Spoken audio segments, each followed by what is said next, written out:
Às vezes, a vida sepulta mais do que a própria morte.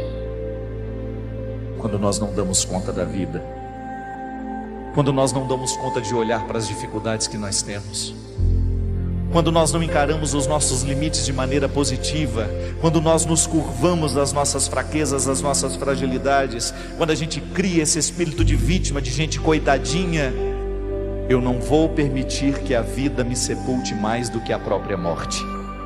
Não queiram uma vida sem sofrimento, queiram uma vida com luta.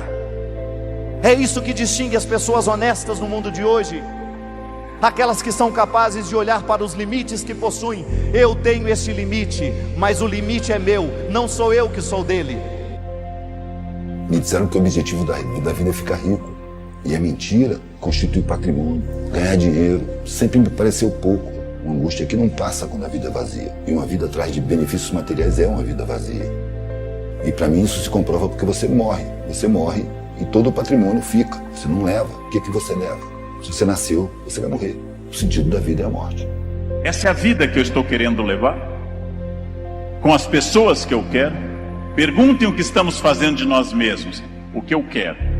Onde isso vai me levar? Quem sou eu? Isso me torna ou não feliz? A vida é muito curta, gente, é muito rápida, é muito passageira para que se perca tempo numa existência medíocre, numa existência pequena, numa existência fraca. É muito pouco tempo para isso. Nós precisamos ter coragem, nós precisamos olhar essa vida de frente. Chega de gente fracassada, chega de gente indisposta para assumir a vida. O que você quer da vida? Eu respondi tudo que eu puder levar, porque dinheiro, conforto, consideração social, privilégio, para mim é pouco. Eu queria mais do que isso. O que era que eu queria eu não sabia bem, mas eu queria ter satisfação da vida. E eu não tinha, eu não sei o que eu quero da vida, mas eu estou aprendendo o que eu não quero. Eu não vou ver o mundo justo, mas eu trabalho por um mundo justo. Porque se eu não trabalhar por um mundo justo, minha vida não tem sentido. Se eu tenho uma existência que beneficia o meu entorno, que eu vejo que as pessoas dão proveito, que é bom para outras pessoas, isso me realiza. Eu não consigo usufruir de privilégios diante da miséria. Eu acho constrangedor, eu acho vergonhoso. A programação é que você seja um competidor implacável. E isso não só o modelo de ensino, é sobretudo a mídia comercial, que se infiltra em cada casa, usando psicologia do inconsciente para criar valores falsos, materiais, superficiais, para criar desejos de consumo compulsivos. E as pessoas, atrás dessas necessidades artificiais e materiais, esquecem de satisfazer suas necessidades internas e imateriais. Não é à toa que se toma tonelada de antidepressivo todo dia, porque as vidas são deprimentes quando são focadas só no material. Steve Jobs diz assim: lembrar que estarei morto em breve é a ferramenta mais importante que já encontrei para me ajudar a tomar grandes decisões. Porque quase tudo, expectativas externas, orgulho, medo de passar vergonha ou falhar, caem diante da morte, deixando apenas o que é mais importante. O problema não é o dinheiro, o problema não é a matéria, o problema é a ambição, o problema é o egoísmo, o problema é a ânsia, o problema é a necessidade de ser melhor do que os outros. Uma necessidade implantada, artificial. Se você se contentar em usar só o que você precisa, você está tendo um comportamento evolutivo. O problema é quando você começa a achar que precisa mais do que você realmente precisa. Se o sentimento estivesse no primeiro plano, a sociedade seria outra. Desce daí que você não é capaz de comandar. Quem vai comandar é o sentimento. Seja honesto com a vida que você está escrevendo. Seja honesto com os medos que você sente. Seja honesto com aquilo que verdadeiramente merece o seu empenho. Seja honesto com aquilo que verdadeiramente merece a sua atenção. Pode ser que a gente esteja perdendo tempo na vida porque nós estamos dando atenção àquilo que de verdade não precisa ser. O ser humano, individualizado em suas próprias buscas, perde a consciência de sua identidade. Ele perde a consciência de quem ele é. Ele perde a consciência do que é a vida. A vida, o que é a vida? Perde a capacidade de perceber que a vida é breve. Meu amigo, se eu tenho consciência de que a vida é breve, eu preciso aproveitar cada segundo da vida e lembrar que a vida é breve e frágil. Primeira coisa é enxergar. As pessoas querem encontrar saídas e não tem saída. tem que enxergar a realidade. É a primeira coisa para fazer antes de você decidir o que fazer. A sociedade humana ainda não é humana. Ela está ensaiando para ser. E eliminar essa ânsia de ver o mundo evoluindo. A gente não vai ver o mundo evoluído, a gente vai ver o mundo evoluindo. Se você sonhar com o mundo perfeito, você vai morrer desiludido. Se você se contentar em trabalhar no aperfeiçoamento do mundo, você vai cumprir sua vida com satisfação. E vai saber que você não vai colher esses frutos. Você vai estar plantando. E só isso vai satisfazer a sua vida. Se pudéssemos ter consciência do quanto nossa vida é passageira, talvez pensássemos 2 vezes antes de jogar fora as oportunidades que temos de ser e de fazer os outros felizes. Não sabemos por quanto tempo estaremos enfeitando este jardim e descuidamos. Cuidamos pouco de nós, dos outros. Nos entristecemos por coisas pequenas e perdemos minutos e horas preciosos. Reclamamos de que não temos ou achamos que não temos o suficiente. Cobramos dos outros, da vida, de nós mesmos. Agora, hoje, ainda é tempo de reconstruir alguma coisa. Não olhe para trás. O que passou, passou. O que perdemos, perdemos. Olhe para frente. Ainda é tempo de apreciar as flores que estão inteiras ao nosso redor. Ainda é tempo de agradecer pela vida, que mesmo passageira, ainda está em nós.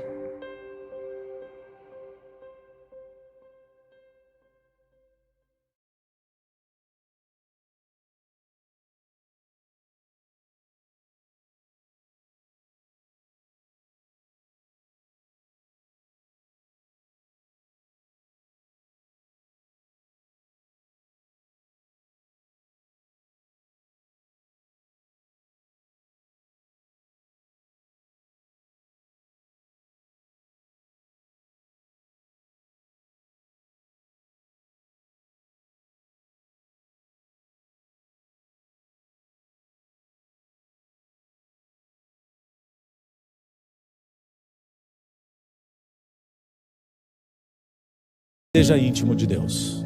Nada é do nada. Eu aprendi algumas coisas na vida que tudo tem uma explicação. Nem sempre a gente consegue ter essa explicação de forma imediata, mas quando a gente entende o porquê, fica muito mais fácil de corrigir coisas que precisam ser corrigidas. Milagre você deixa acontecer. Como é que vai acontecer? Eu não sei, eu só sei que eu vou contar essa história depois que acontecer. O que é do homem, o como é de Deus. Se você se preocupar demais com o como, você está entrando naquilo que não é seu, você está entrando naquilo que é de Deus. Só que definir o seu o que exige fé, e fé exige foco. Você está percebendo que quando você sabe o seu o que, além de ter certeza e convicção daquilo que faz sentido para você, você precisa de foco naquilo, porque se você perder o foco, você perde a fé. A fé é alimentada pelo foco. A fé é algo espiritual, mas o foco é algo emocional. Significa que no meio do caminho, para o milagre acontecer na sua vida, algumas coisas podem acontecer, não para abalar a sua fé, não para diminuir o poder de Deus, mas para tirar o seu foco. E é sobre isso que eu quero te alertar. Algumas coisas importantes para você manter o foco. Então anota aí: blindar a mente. E para blindar a mente, item 1, você precisa de poucos amigos íntimos. Provérbios, capítulo 18, versículo 24. Quem tem muitos amigos pode chegar à ruína, mas existe amigo, singular, não é plural não, mais apegado que um irmão. Se você tem muitos amigos íntimos, esses amigos têm necessariamente com você intimidade. São todas as falas que eles lançam contra você, que o mundo lança contra você, que você acredita? Não, mas são falas vindas de pessoas íntimas. Você sai na rua, pega o seu ônibus, o seu carro, estaciona o carro, desce do ônibus e encontra alguém que você nunca viu na vida, e esse alguém começa a lançar palavras ruins sobre você, começa a depreciar a sua imagem. Você olha para a pessoa e fala: nunca nem vi. Nem te conheço. Você passa e vai embora.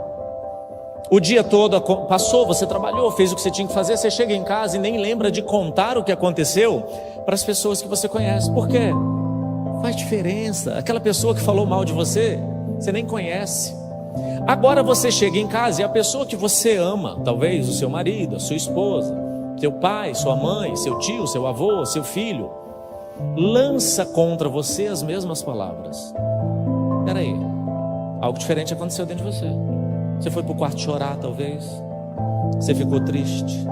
Por que você levou a sério uma palavra lançada por alguém que você ama e não levou a sério a mesma palavra lançada por um desconhecido, uma pessoa que você nunca viu? Porque você deu para a pessoa que você ama a chave para ela acessar suas emoções. E qual é a chave que alguém usa para acessar suas emoções? Intimidade. Você não pode deixar de amar as pessoas, mas não precisa dar intimidade para todo mundo que você tem que amar. Então tenha poucos amigos íntimos, porque muitos amigos íntimos têm acesso às suas emoções, e quando ele acessa a sua emoção, ele pode tirar da sua emoção o seu foco, porque se fé é espiritual, foco é emocional, e se você perder o foco, você perde o quê? Muitos amigos íntimos vão tirar o seu foco. Segunda chave, que aí está relacionada à primeira: quem são esses amigos íntimos? Porque eu sei que eu preciso de poucos amigos, mas quem? Não pode ser qualquer um. Eu tenho que saber selecionar. 1 Coríntios 15, 33. Está tudo na Bíblia, tá? Não vos enganeis. As más conversações corrompem os bons costumes. Existe uma outra tradução que diz: as más companhias corrompem os bons costumes. E nessa versão que fala que as más companhias corrompem os bons costumes, é uma versão que diz que companhia é aquilo que eu tenho como relação de quê? Intimidade. Então a gente volta para aquela chave anterior: tenha poucos amigos íntimos. Mas agora, quem são esses poucos? Pessoas com princípios e valores semelhantes aos meus. Quando o seu como é executado por causa das suas emoções, ele é o quê? Imperfeito. Quando ele é feito por Deus, ele é perfeito, e foi feito na sua vida. E quem é que vai contar essa história? Você.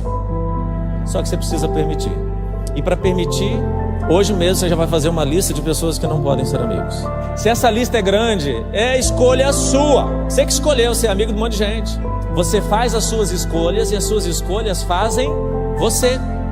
Um adulto só pode ser ferido em suas emoções se ele permitir. E ele permite por falta de conhecimento. Aí um adulto ferido não pode fazer escolhas que geram consequências permanentes. Por quê? Porque ele vai fazer escolhas com base na sua dor. Então, antes de fazer uma escolha que gera uma consequência permanente, cure as suas dores. Um amigo íntimo, ele entra na sua casa, senta no seu lugar, abre a sua geladeira, não precisa pedir. Quantos amigos assim? Pouquíssimos. Mas você pode receber visita na sua casa? Pode. Você entendeu a diferença de visita, colega e amigo? Amigo íntimo, poucos amigos. Muitos amigos vai te levar para a ruína, vai tirar do foco. E quem são os poucos amigos? Aqueles que são o oposto da má companhia. As más companhias corrompem os bons costumes. Você entendeu que vai corromper quem já tem bons costumes? Vai corromper pessoas o quê? Convictas, fortes naquilo que é o certo. Não vai corromper o bobinho, gente. O bobinho já foi corrompido antes. Andar com gente que pensa diferente de você vai fazer você pensar diferente. Você vai lá e apresenta Jesus para a pessoa. Se ele não aceitar, você volta. Não fica muito tempo, não. Vocês me entenderam? É nesse lugar que você arruma os seus bons amigos. Pessoas que pensam como você. Perfeitas? Não. Mas que tem momentos perfeitos. E que olha a imperfeição e se arrepende. Que o erro não é uma rotina, não é uma regra, é um desvio. E é percebido. Nossos filhos, por exemplo, não querem pais perfeitos, eles querem pais honestos. E pais honestos não são aqueles que não erram. São aqueles que reconhecem o erro de forma rápida, perdoa de forma rápida. Quando você honra alguém que merece honra, a consequência é imediata. Quando você não se arrepende, a consequência também é imediata. A vida que você está vivendo hoje é fruto de tudo que você escolheu, sem saber o que você talvez deveria saber para fazer as escolhas certas.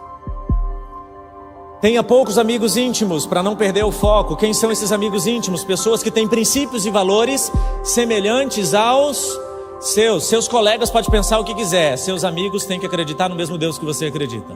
Então imagina você num grupo do WhatsApp onde tem um monte de gente falando de vamos fazer isso, vamos fazer aquilo, e você não pode, porque você sabe que não pode. Mas você está ouvindo, sua mente começa a considerar. Você não precisa fazer o errado, você só pode considerar o errado, já perdeu o quê? O foco. Poucos amigos íntimos, esses amigos têm que pensar como você. Próximo. Não coloque suas expectativas em pessoas. Salmos, capítulo 62, versículo 5. Somente em Deus, ó minha alma, espera silenciosa, porque dele vem a minha esperança. De quem? De Deus. Eu espero em quem? Em Deus. Tá, seu marido pode fazer algo? Pode. E é um bônus, é um plus, isso é sensacional. E você pode fazer? Pode. Seu chefe, você pode ter? Sim, mas não coloque toda a sua expectativa em homens. Pare de reclamar. Tem gente que acha que reclamar é, meu Deus, eu me sinto bem, Márcio, reclamando. Eu gosto de reclamar e tal. Você não reclama, você está despejando nas pessoas a sua dor. Ou você contagia as pessoas com a sua esperança, ou você contamina com a sua dor. Não tem como ser indiferente a isso. Não tem como passar pela sua vida, pelo planeta, sem interferir na vida das pessoas. Agora, se você reclamar, você está despejando a sua dor nas pessoas. Pare de reclamar. Onde é que está na Bíblia? 1 Tessalonicenses, capítulo 5, versículo 18. Em tudo dai graças, porque esta é a vontade de Deus em Cristo Jesus para convosco. Agora vamos só entender esse versículo. Em tudo dai graças, em outras palavras, em nada encontre argumentos para o quê? Reclamar. Agora tudo acontece do jeito que você quer? Então, além de parar de reclamar, é importante que você pare de dar ouvidos a quem reclama. Ô Márcio, mas lá no meu trabalho as pessoas me procuram para reclamar, eu acho que eu tenho um dom. Eu tenho certeza que você tem um encosto. O povo te procurar para reclamar e você acha que é dom. Isso traz peso para a sua vida. Isso não é de Deus. Porque quando alguém te procura para reclamar de algo ou de alguém, ele não quer a sua ajuda, ele quer encontrar em você um aliado. Quando a sua mãe te liga para reclamar de alguém que ainda mora com ela quer que você fique do lado dela quando aquilo que ela acha que vai acontecer, aconteça. Quando acontecer, ela diz, ó filha, aconteceu, você está do meu lado, não dá? Pronto, quantos filhos que odeiam o pai porque ouviram o pai numa versão contada pela mãe que separou do pai, estão entendendo? Quantas pessoas no seu trabalho que te procuram na segunda-feira, e aí, tudo bem? Como é que foi seu final de semana? Ah, legal, você ficou sabendo? Não estou sabendo? Sério que você não ficou sabendo? Sério? Ele botou no grupo do WhatsApp, ele apagou, mas eu dei print. Fuja de pessoas que dão print. O rei do print, ele é especialista em reivindicar direitos. Ele guarda uma ofensa, ele guarda uma acusação, porque ele diz, quando eu sair da empresa eu vou usar isso para danos morais. Ele não quer justiça, ele quer vingança. Justiça é querer de volta aquilo que foi tirado de você. Vingança é querer que quem tirou de você sinta o que você está sentindo. Isso não é de Deus. Abra mão da vingança e busque justiça se é necessário, mas não perca o foco. Poucos amigos íntimos, amigos que pensam como você, princípios e valores. Não coloque expectativas em pessoas. Pare de reclamar. Pare de dar ouvidos a quem reclama. E para fechar, seja íntimo de Deus.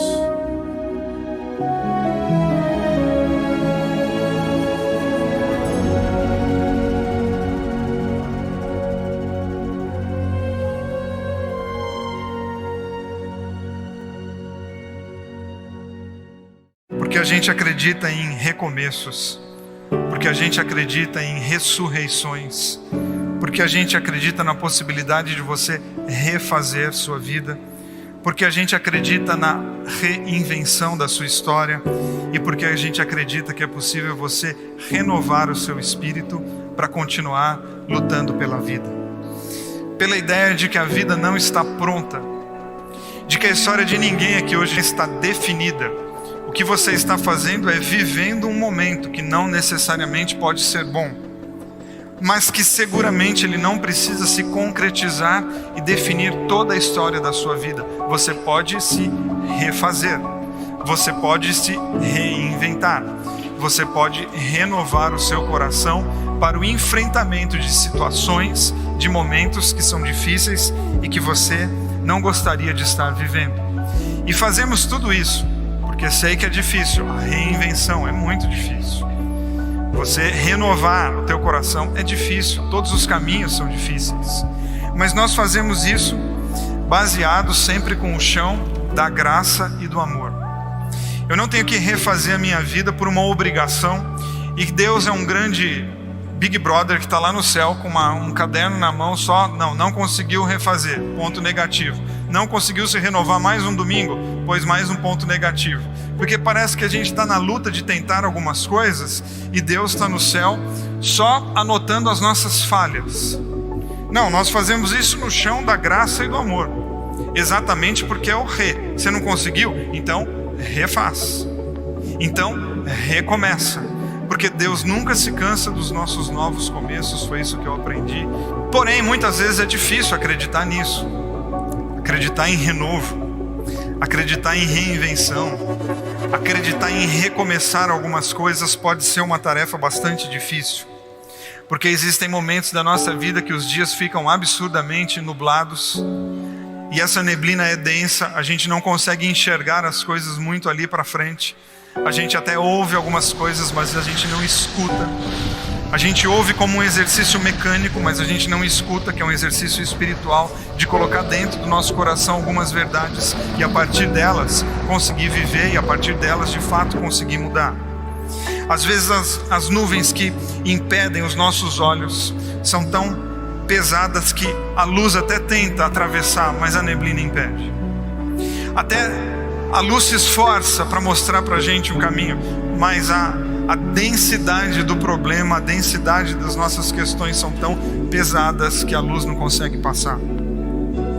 E em dias assim, em períodos assim, o nosso coração fica extremamente abatido, cansado, e olhamos para a vida sem muitas perspectivas, sem muitas possibilidades para encararmos o dia de amanhã. Talvez você fez um planejamento financeiro muito legal para fazer a viagem dos teus sonhos com a tua família. E aí o desemprego bateu na tua porta. E aquele dinheiro guardado para fazer a viagem tão sonhada vira arroz com feijão. Você fez o planejamento. Você foi muito organizado. Aí lá do outro lado do mundo dá um problema na bolsa asiática e isso reflete aqui. E o teu plano de materializar alguma coisa vai por água abaixo e você fica extremamente frustrado. Você pode estar aqui hoje e ser um motorista absurdamente prudente, não tem nenhum ponto na carteira, nunca foi multado, nunca nem arranhou o carro, mas uma noite você está andando, do outro lado tem uma pessoa irresponsável que bebeu todas, está dirigindo absurdamente embriagado, perde o controle do carro e dá de frente com o teu carro, e isso pode trazer inclusive problemas físicos para a tua vida. Você estudou, fez todos os cursos possíveis, foi atrás, trabalhou o teu currículo, mas o emprego que você tanto queria ficou na mão de uma pessoa que é namorada do sobrinho, do tio da pessoa que escolhe o indicado. E aí de repente você olha para a tua vida e diz, quer dizer que tudo isso que eu fiz não valeu a pena. E a gente começa a olhar a vida da maneira mais terrível possível, porque é muito difícil lidar com as injustiças. Dou esses 4 exemplos, poderia dar mais uns 50 de possibilidades, de dificuldades que todos nós enfrentamos na vida. Situações como essa podem gerar em nós aquilo que...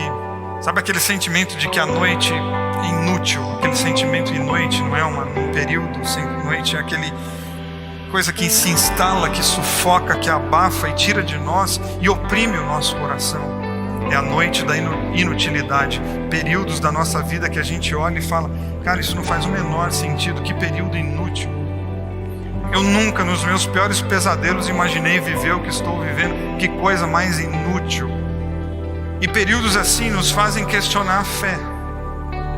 Porque dependendo de onde você veio, de onde você iniciou a tua caminhada de fé, talvez você recebeu a proposta de que fé em Deus é exatamente não viver as noites da inutilidade, porque Deus vai sempre jogar o sol e a tua vida vai ser para frente, sucesso o tempo todo e alegria full time, e você vai e toca a vida para frente. E aí de repente vem a vida e fala: opa, não é assim não.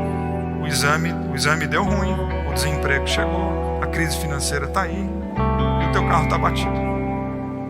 E aí a gente questiona o quê?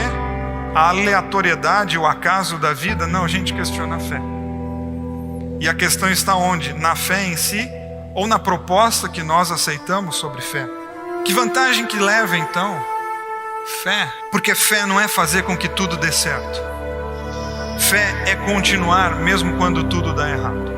Você precisa colocar isso no teu coração para que a tua vida de fé não seja aquilo que te culpa. Fé não é você conseguir fazer com que tudo na tua vida dê certo. Fé é exatamente você continuar vivendo, continuar tentando, continuar lutando, exatamente quando tudo dá errado. É exatamente aí que entra a fé. Uma pessoa de fé é o que é? Aquela pessoa que está sempre tudo bem, ela passa o dia na piscina tomando caipirinha. Uma pessoa de fé, você não precisa ter fé para fazer isso. Não, a fé entra exatamente quando ela faz sentido e ela se mostra relevante, ela se mostra forte quando as coisas dão errado, e mesmo que elas estejam dando errado, eu não questiono quem Deus é, eu me preparo para enfrentar a vida, porque os problemas não têm a ver com a minha quantidade de fé, meus problemas têm a ver com um fato. Sabe qual é o fato? Que você está vivo. Problema é característica de gente viva, já percebeu? Esse teu coração bombando sangue, essa tua respiração aqui enquanto você me escuta, significa que você tem potencial para ter um monte de problema. Se o teu coração parar, resolve. Os teus, porque da pessoa que está do teu lado, você arranja um outro problema para ela. Não, a vida é exatamente lidar com essas questões difíceis, de notícias que a gente não quer. Isso não tem a ver com a quantidade de fé, porque fé não altera situações, fé altera nosso comportamento diante das situações. A tua fé não mexe com o mundo, a tua fé mexe com você, para você lidar com o teu mundo. Fé é você abrir o coração, o teu coração, para Deus fazer algo incrível dentro de você, que é você continuar mesmo quando a vida se torna extremamente difícil. Isso é fé. Fé diz respeito à maneira como você responde às perguntas que a vida te faz. O problema da tua vida não diz respeito à fé, o problema da vida diz respeito à vida. Porque não é a quantidade de fé que vai resolver os teus problemas, porque fé não lida com problema, fé lida com o coração. O problema quem é que lida? Você.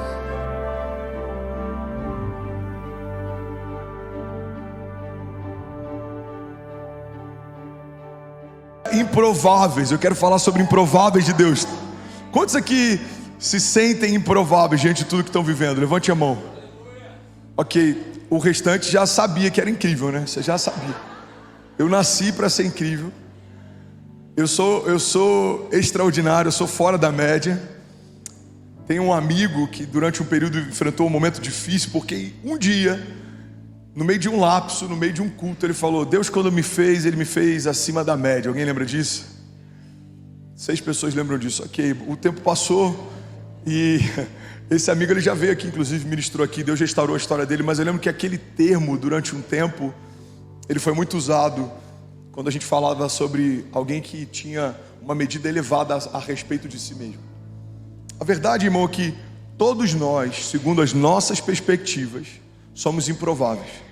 A gente, se estiver em Deus, sempre vai viver mais do que imaginou que viveria, mais do que pediu para Ele ou pensou que poderia. Se estivermos em Deus, sempre viveremos algo que é superior ao ambiente que estamos, ao lugar de que viemos, à família que fazemos parte, porque Deus é poderoso para fazer. Isso é um princípio. Infinitamente mais do que tudo que pedimos ou pensamos, segundo o seu poder que em nós atua. Deus é poderoso para fazer mais do que a sua criação conseguiu um dia imaginar. Porque qual seria a glória de um Deus que se limita aos nossos pedidos ou às nossas expectativas? A verdade é que quando as nossas listas se esgotam, as listas de Deus começam. A verdade é que quando a gente acha que já viu de tudo, Deus nos leva para um lugar mais alto e Ele nos revela que a gente ainda não viu nada. Alguém comigo aqui? A verdade é que quando a gente acha que já sabe demais, quando a gente acha que tem demais, quando a gente acha que pode demais, o grande Eu Sou revela que tudo que temos, sabemos, vivemos, não se compara com aquilo que Ele reservou para aqueles que estão mergulhados completamente nele. Tem uma historinha, inclusive, que ela é quase infantil, mas ela é muito didática e ela fala exatamente sobre essa relação entre os nossos limites, a forma como a gente enxerga aquilo que é o final da nossa história, o limite, o topo da nossa história. Reza a lenda que um dia tinham dois pintinhos conversando entre si e eles estavam dizendo assim: eu sei onde é o fim do mundo, eu descobri onde é o fim do mundo. E aí outro pintinho, que era um pouquinho mais novo, falou: cara, impossível, como é que você sabe onde é o fim do mundo? Cara, eu vi as galinhas conversando, e aí eu fui até lá e eu sei onde é o fim do mundo. Você quer saber onde é o fim do mundo? Ele falou: quero, vem cá que eu te mostro. Aí eles foram até a cerca, e aí ele mostrou a última montanha que era possível ver lá no final. E ele falou: tá vendo aquela montanha lá no final? Aí o pintinho falou: tô. Ali é o fim do mundo. Aí veio um galo que estava ouvindo a conversa entre eles e falou assim: vocês não sabem de nada, vocês querem saber onde é o fim do mundo? Aí ele falou: quero, então sobe aqui nas minhas costas. Aí subiram nas costas do galo, foram para um lugar ainda mais alto naquela cerca. Ele falou: tá vendo aquela montanha depois daquela ali? Ali é o fim do mundo. Sabe, essa historinha, ela fala a respeito de estabelecermos aquilo que os nossos olhos conseguem ver como o limite daquilo que é possível existir. Os nossos olhos não podem ser um aferidor daquilo que é o teto, daquilo que Deus está fazendo. Os nossos olhos não são limitadores, os nossos olhos enxergam até parte, mas existe um Deus que olha tudo de cima para baixo, que passeia na eternidade, que trata passado, presente e futuro como se fossem uma só coisa, que não é surpreendido por nenhuma nova estação, que já estabeleceu tudo que existe quando nada existia, e é Ele quem vai definir qual é o limite da tua história. Então, se você quer viver por fé, precisa tirar dos seus olhos naturais o lugar de governo e estabelecer uma expectativa sobrenatural a partir do governo de Deus, porque os nossos olhos não viram, os nossos ouvidos não ouviram, não penetrou no nosso coração aquilo que Deus tem preparado para nós, mas a palavra de Deus diz que Ele já o revelou por meio do seu Espírito.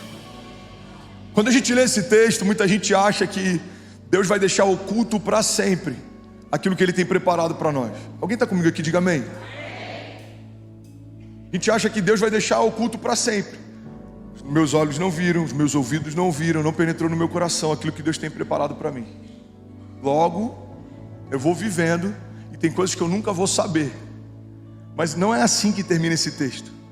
A palavra de Deus diz: os nossos olhos não viram, os nossos ouvidos não ouviram, não penetrou no coração do homem, mas o Espírito o revelou, mas Deus o revelou por meio do seu Espírito. O que a palavra de Deus está dizendo é que os planos de Deus não dá para você acessá-los, enxergá-los ou compreendê-los de forma natural. Não é através do que você vê, não é através do que você ouve, não é através do que você sente, é através daquilo que Deus fala. Se você quer saber a respeito do teu futuro, você precisa acessar através do Espírito Santo de Deus.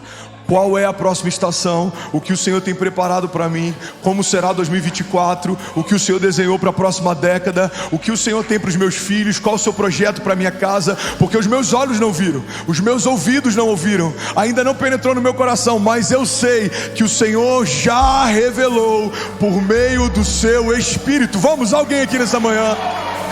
O homem natural discerne coisas naturais, mas o homem espiritual discerne coisas espirituais.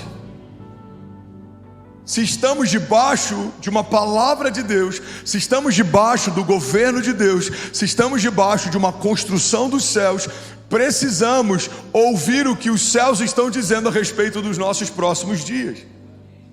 Como igreja, a gente nomeia cada ano. 2023, o ano das portas abertas. 2022, alguém lembra qual que foi a palavra de 2022?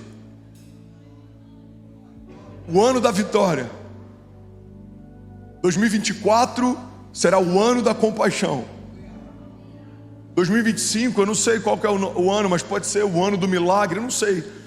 Agora entenda algo, como igreja, buscamos em Deus uma direção. e profetizamos sobre esse novo ano. Mas para a jornada pessoal de cada um, o seu ano tem um nome específico, os seus meses têm graças específicas, a tua jornada vai ser marcada por milagres específicos. E a nossa responsabilidade como criação é acessar aquilo que está sendo preparado para nós pelo Criador. O Criador, ele estabelece e a criação descobre. Tem uma frase do Rick Warren, do Uma Vida com Propósito. Ele diz que não foi dada ao homem a capacidade de produzir ondas, mas foi dada ao homem a possibilidade de surfar elas. Ele faz esse paralelo com o avivamento. Ele diz que a criação não tem como gerar ondas de avivamento, mas a criação pode percebê-las e se mover em meio a elas. Sabe, às vezes a gente acha que começaremos algo, quando na verdade Deus está começando algo novo todos os dias. Precisamos perceber e nos mover. Vamos, alguém aqui nessa manhã? Parece que eu perdi a hora, mas tem gente que está dormindo mais do que eu. A palavra de Deus está dizendo, olha, tem coisas que eu já estou fazendo, vocês não percebem? Deus está dizendo para alguém nessa manhã, veja, eu estou fazendo uma coisa nova. Deus está fazendo uma coisa nova. Mas como nós vamos perceber o novo de Deus? Como acessaremos o novo de Deus? Através do Espírito. O que você vai viver, irmão, não está ligado à tua capacidade intelectual, não está ligado à tua geografia, não está ligado ao lugar de onde você veio, não está ligado às suas características. Um homem de Deus vive promessas de Deus, porque Deus desejou fazer aquilo que você não poderia pedir, aquilo que está além do seu limite de imaginação. Eu jamais pensaria pedir para Deus aquilo que eu vivo nos dias de hoje. Aos 17 anos, quando Deus entrou na minha história, eu cursava educação física, eu sonhava em me tornar promoter de eventos, eu fazia eventos com bebida liberada, eu estava quase casando com uma mulher 10 anos mais velha que já tinha um filho e que estava recém-divorciada para a gente ficar junto. Minha vida era um caos, os meus planos eram um lixo, a minha mentalidade era reduzida, os meus pensamentos eram da terra, eu era completamente carnal. Mas Deus, quando me encontrou naquele dia, caído, frustrado, completamente perdido, Ele falou, filho, quando o seu limite se estabelece, o meu limite começa. É isso que você tem para você? Eu vou dizer o que eu tenho para você. Eu tenho para você uma família saudável, eu tenho para você filhos que serão milagres, eu tenho para você um chamado, você vai tocar multidões, eu tenho para você um chamado de plantação de igrejas, eu vou te usar de forma profética, apostólica, você vai tocar pessoas e elas serão curadas, porque eu tenho algo para você que antecede a tua existência. Os seus sonhos são como nada comparados aos meus. Seus projetos são como nada comparados aos meus projetos. Como Paulo diz que eu sonhava comparado àquilo que Deus tem para nós, é como esterco. Ele compara os seus sonhos e as suas projeções de futuro como esterco, comparados àquilo que Deus havia preparado para ele. Eu quero que a gente entenda isso, e eu quero que a gente comece a mensagem de hoje a partir desse entendimento. Por mais criativo que eu seja, o limite das minhas expectativas sempre vai ser inferior àquilo que Deus já preparou para mim. Você crê nisso? Diga amém. Você pode levantar suas mãos no seu lugar e declarar com autoridade. Diga, eu sei que os pensamentos de Deus são mais altos que os meus. Diga, eu sei que os planos de Deus são melhores que os meus. Diga, por isso hoje, profeticamente, eu abro mão da minha vontade e eu me abro para viver a vontade de Deus. Declare com autoridade, diga, eu e a minha casa viveremos cada palavra que o Senhor liberou em nome de Jesus. Se você crê nisso, irmão, será que alguém pode, pelo amor de Deus, fazer barulho? Vamos lá, Goinha, temos um incendiário aqui nessa manhã. Aleluia. O princípio básico que precisamos entender sobre a relação entre Deus e a criação é que em todo tempo Deus está olhando para você. Fala para quem está do seu lado, Deus está olhando para você. Deus viu você, Deus vê você, Deus conhece você. Deus não vê como o homem vê. É por isso que Ele pode ver um homem quebrado e ainda assim Ele consegue enxergar além dos seus traumas, das suas falhas. É por isso que Ele vê um homem perdido e Ele consegue ver além do seu momento de crise. Porque só quem te fez completo sabe o que está faltando quando te vê em cacos. Deus olha para a gente e Ele percebe os buracos que a gente tem, existenciais e emocionais. Buracos no nosso caráter, buracos na nossa alma. Por quê? Porque quando Ele te fez completo. Então Ele compara a tua versão original e a tua versão atual, e é muito fácil identificar o que está faltando. Quem te fez completo. Quem te fez perfeito. E tudo que Ele quer é te trazer de volta para esse plano original. Sabe, não existe um plano B debaixo dos céus. A redenção não é um plano B. A redenção é o resgate de um plano A. É trazer de volta a criação para o plano original de Deus. Os caminhos de Deus não são um plano B. Não é porque o plano A deu errado que Deus está estabelecendo atalhos. Não. Tudo que Deus faz é sempre levar a criação para o seu lugar original. O lugar que Deus preparou para você é perfeito. Os planos que o Senhor tem para você são perfeitos. A riqueza que o Senhor tem para você não acrescenta dores. A paz que Deus nos dá não dá como o mundo dá. Deus tem planos perfeitos, e mesmo quando a gente é imperfeito, se a gente se lançar na vontade dele, nós viveremos aquilo que homem natural nenhum viveria.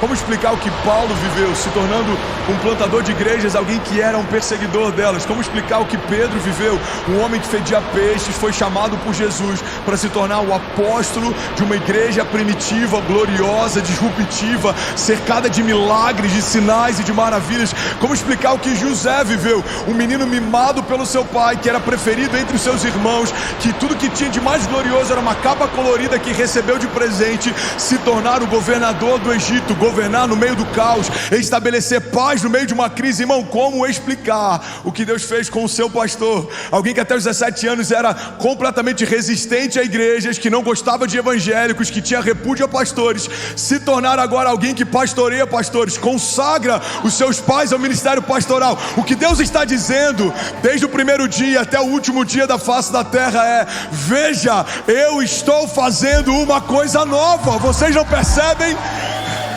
Não me importa o teu passado, eu estou pronto para estabelecer um novo futuro para você. Se você crer e não duvidar, se você se arrepender, eu estou pronto para fazer algo novo sobre você e sobre a sua casa. E é isso que eu amo no Evangelho. Mesmo conhecendo os erros do nosso passado, Deus não abortou o nosso futuro. Deus não usa homens, Deus não inspira homens, Deus não prospera homens, porque a jornada dele justificou o que Deus queria fazer. Não. Deus faz todas essas coisas porque a gente em algum momento abre mão do controle. Assim como a independência gera queda, a dependência gera milagres. Pega isso aqui, eu vou falar isso aqui de novo, em nome de Jesus. Joe, vamos comigo, lindão. Assim como a independência é o princípio da queda, a dependência gera milagres. Você pode ver que todo homem usado por Deus é alguém completamente dependente de Deus. Se o Senhor não fizer, eu não faço. Se o Senhor não falar, eu não me movo. Se o Senhor não me disser, eu não tenho nenhuma opinião para dar. Agora, se o Senhor falar, tanto faz o que outros pensam, o que dizem. Se o Senhor abrir, tanto faz a quantidade de gigantes que me resistem, eu entrarei com ousadia nas portas que o Senhor abriu. E as portas que Ele abre, ninguém fecha. Agora, eu não vou forçar mais portas, porque as portas que Deus fecha, ninguém abre. Eu sei que o Senhor sabe o que é melhor para mim.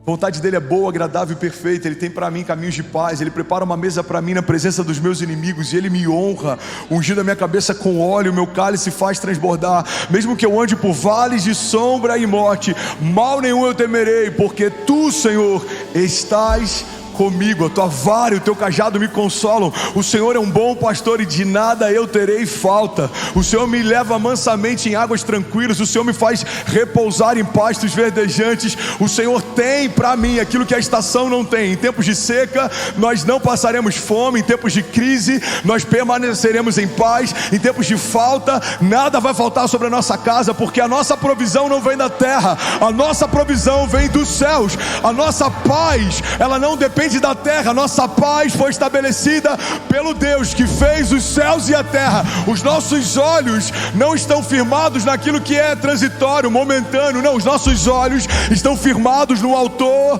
e no consumador da nossa fé, naquele que não muda, naquele que não se arrepende daquilo que prometeu, naquele que não tem em si variação de humor, de caráter, de conduta, naquele que é o mesmo ontem, hoje e para sempre. E eu sei que os meus olhos verão os cumprimentos da palavra de Deus, se eu crer e não duvidar, se eu não me comparar, se eu não desistir, se eu não desanimar. Certamente vai acontecer tudo aquilo que o Senhor declarou que aconteceria. Alguém crê nisso aqui?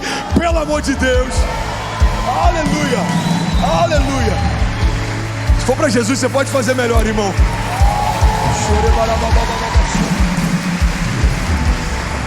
Aleluia. Deus está olhando para você. Fala para quem está do seu lado: Deus está olhando para você. E é isso que eu amo na história de alguns heróis da fé. Deus viu Gideão no meio de um lagar. Ele estava escondido, mas o anjo do Senhor foi até ele e o chamou, mesmo enquanto ele se escondia. Deus viu Davi no meio do pasto. Mandaram chamar todos os filhos, mas o pai de Davi não cogitou que Davi seria uma opção viável. Então naquele dia todos foram convocados, menos aquele que Deus convocou. Bom, pega isso aqui em nome de Jesus. Quando Deus quer chamar você, usar você, ungir você, mesmo que ninguém cogite você, se é você que Deus chamou, em algum momento fique em paz, Deus vai mandar te chamar. Porque às vezes a gente acha que uma resistência natural pode impedir aquilo que o Deus sobrenatural deseja fazer sobre um homem de Deus. Quantas vezes homens me resistiram, me boicotaram, em alguns momentos tentaram fechar portas, tentaram apagar possibilidades, queimar pontes. E eu imagino Deus na sua soberania, olhando de cima, a força do braço de homens tentando anular aquilo que o próprio Deus disse que faria. Irmão, Deus é soberano. Se Deus tem para você um caminho e você precisa passar por uma ponte, alguém queimou a ponte, você vai caminhar com Jesus sobre as águas. Se Ele quer te levar para um palácio e de alguma forma não é possível de forma natural, Ele pode até permitir que te vendam e que em algum momento você seja usado para abençoar Faraó. Mas se o teu destino final é governo, você vai governar. Alguém comigo aqui? Se o teu destino final é reino, você vai reinar. Se o teu destino final é prosperidade, você vai prosperar. Você só precisa tirar os seus olhos daquilo que é natural. Você só precisa não se preocupar com aquilo que estão dizendo, falando, fazendo, porque Deus está cuidando de você. A Bíblia diz que todas as coisas cooperam para o bem daqueles que amam a Deus e caminham segundo o seu propósito. Então Davi está lá, ele foi esquecido pelo pai, mas não foi esquecido por Deus. Ele não foi chamado pelo pai, mas ele foi chamado por Deus. Ele foi deixado de fora daquela reunião, mas ele não foi deixado de fora dos planos de Deus. Então Deus viu Davi no meio do pasto. Deus viu José no meio da prisão. Para muitos que conheciam a história de José, a história dele tinha finalizado ali. Não tinha mais possibilidade dele se tornar nada além de escravo. Escravizado, humilhado, esquecido, subjugado. Mas no meio do seu cárcere, no meio do seu pior momento, Deus olha para José e Deus manda chamar José.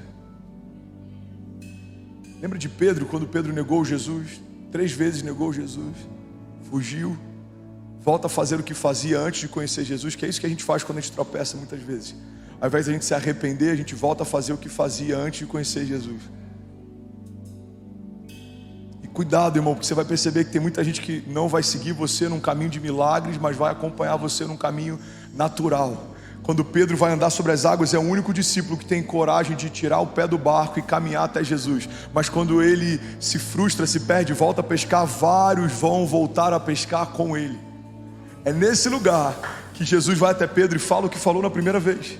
No mesmo ambiente, o mesmo tipo de milagre, a mesma dinâmica. Jesus fala para ele como se estivesse dizendo: Pedro, você pode até ter desistido de mim, mas eu vim aqui para lembrar você que eu não desisti de você.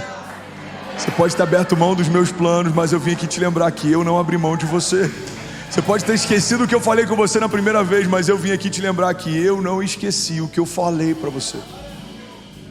Pedro foge de Jesus, mas Jesus vai até Pedro dizer: ainda está de pé o que eu profetizei a teu respeito. Tá alguém comigo aqui? Sabe, Deus viu José no meio de uma prisão, Deus viu Davi no meio do pasto, Deus viu Gideão no meio do lagar.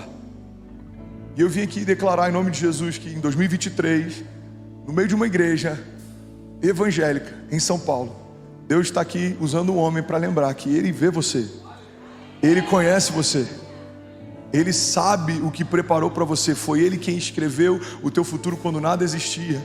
E o convite de Deus para nós é: para de esperar de coisas naturais um respaldo para você crer que vai acontecer algo glorioso. Tem muita gente que ouve as nossas pregações e a gente declarando que esse ano já é o melhor ano da nossa vida, e tem muita gente que fica em crise. Eu já recebi várias mensagens de pessoas em crise com a nossa expectativa sobrenatural. Eu lembro de uma mensagem que me marcou, eu lembro até hoje. A pessoa disse assim: esse evangelho açucarado que você prega faz com que pessoas acreditem que o amanhã vai ser melhor do que hoje, ou que o futuro vai ser melhor do que o que a gente está vivendo, mas isso não é verdade para todo mundo. Eu falei: irmão, isso não é um evangelho açucarado, isso é o evangelho do Deus do impossível.